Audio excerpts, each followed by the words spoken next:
development of practical weapons, which had finally to be tested with actual infectious agents. There were no facilities anywhere for these tests, which were, of course, much more hazardous than comparable chemical warfare trials, and so this island was picked to save its isolation. The rugged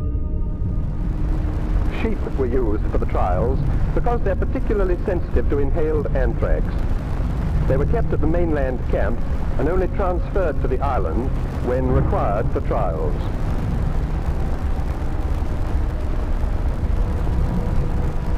The reason why everyone moves rather quickly is that this was photographed using small animals. It wasn't possible in these trials. The sheep being rounded up in the corral. Here they were marked before being put in the exposure.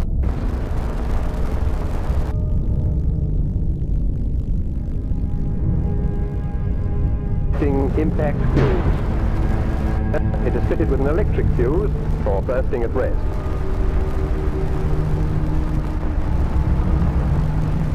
It was more convenient to use the Fitman inverted mortar to fire the bomb against the ground. Here they're fitting up the mortar on the gallows.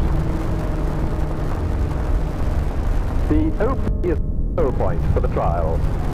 From here, an electric cable goes either to the inverted mortar,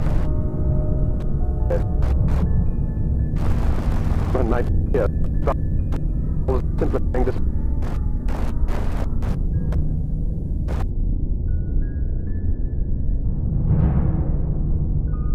In the clean compartment, the animals are stowed on racks.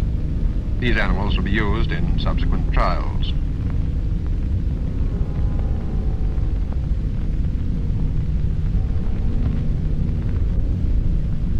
The empty transit boxes can be seen in the foreground, and some more at the far end of the compartment. He is obviously a political agitator, haranguing the rest about the rights of monkeys, though they're only paying casual attention to him.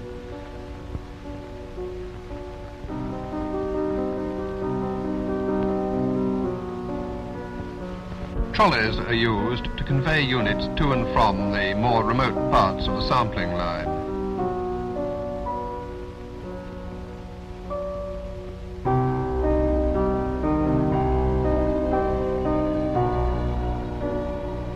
The units are put on the ark in a position decided by the scientific officer.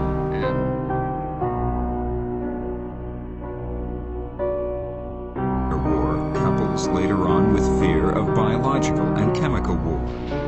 What if the Soviets spread deadly bacteria over highly populated areas, or spray into the air invisible chemicals that can kill thousands on contact? A decision is made in high places. Tests are needed. San Francisco Bay, California, 1950. During 7 days in September, the armies...